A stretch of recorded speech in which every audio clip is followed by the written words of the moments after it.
Please stand clear of the doors. Por favor, manténganse alejado de las puertas.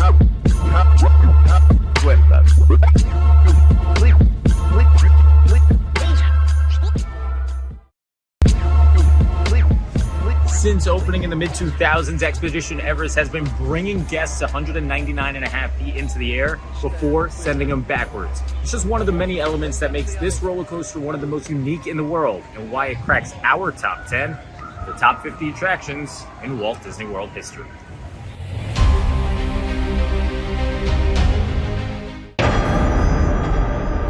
In the shadows of Mount Everest, a train awaits. But be warned, those attempting to reach the summit must face him.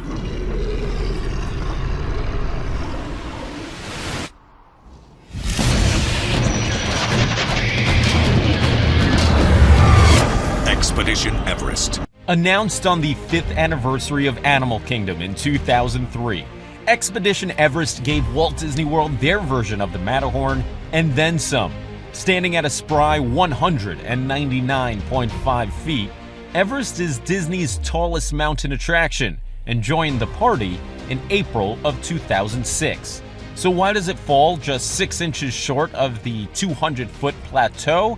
Well, that's because a warning light for planes is required at the top of structures that exceed 200 feet.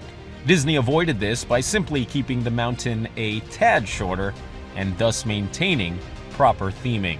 Providing a much-needed boost to Animal Kingdom, Everest takes guests on a remarkable 3-minute roller coaster ride that features rolling hills, beautiful sights, broken track, and for the last 15 years, a disco dancing Yeti. When it was constructed more than 15 years ago, the ride stood as the most expensive roller coaster ever built. Costing over $100 million to build, Everest brought in new technology never before seen in an attraction. The highlight of the new technology was the most mesmerizing animatronic ever built, the mountain's mysterious monster, the Yeti. When it first began operating, the gigantic Yeti had the ability to swing side to side and reach down to try and grab riders in the coaster's trains. 19 separate actuators provided precise movement within the 25-foot-tall marvel. But after just a few months of operation, problems began threatening the structure of both the Yeti and the mountain itself. Since being turned into B mode, the Yeti remains stagnant while a strobe light flashes while riders zoom by, attempting to mimic the Yeti's old movements.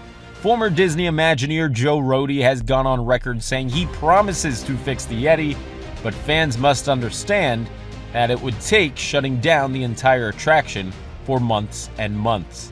With the opening of Pandora and Flight of Passage at Animal Kingdom, Disney has a bit more flexibility to shut down Everest for an extended amount of time, but with Rohde's retirement, it's safe to say the idea of fixing the Yeti is on the back burner. With or without the attraction's mascot operating to its full capacity, Everest's backwards helix, spectacular drop, and phenomenal storytelling make it an absolute must-do for guests. The attraction's queue alone stands as a fascinating museum type of experience with details you could only expect from Disney.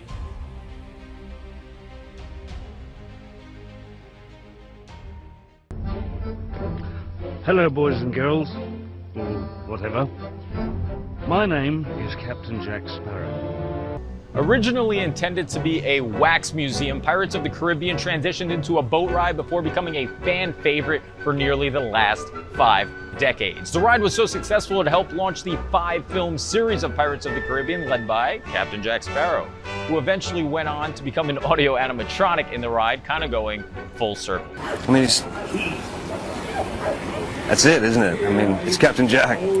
With 5 attractions spread throughout the world and 5 films that have collectively grossed well over $2 billion, there's no doubt that Pirates of the Caribbean has made quite the impact on society. Opening in March of 1967, the Disneyland version of Pirates was the last ride that Walt Disney himself participated in designing.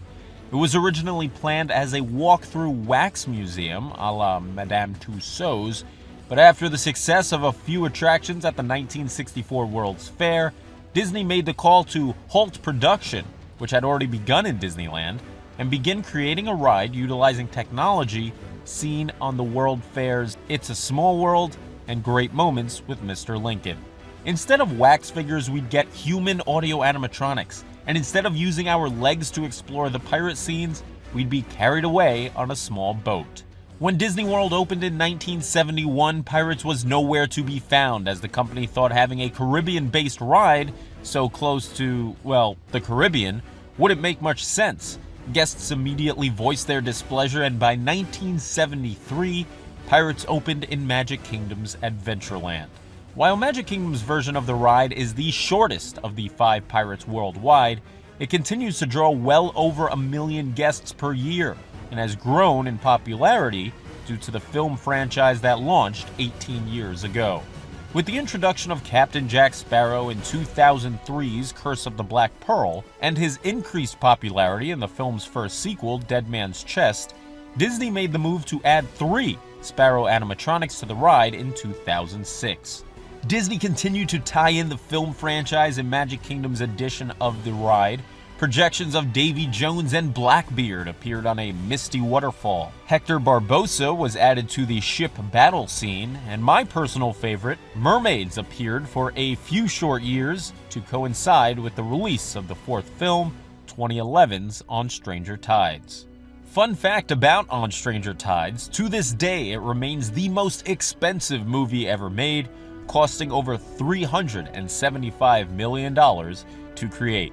In Magic Kingdom's version of the attraction, guests enter the ride's queue and occasionally are met by Captain Jack Sparrow himself, randomly spotted in the queue's jail cell.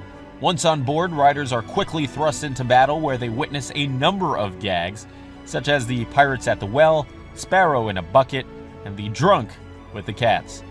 The famous We Wants the Redhead auction scene was replaced in 2018.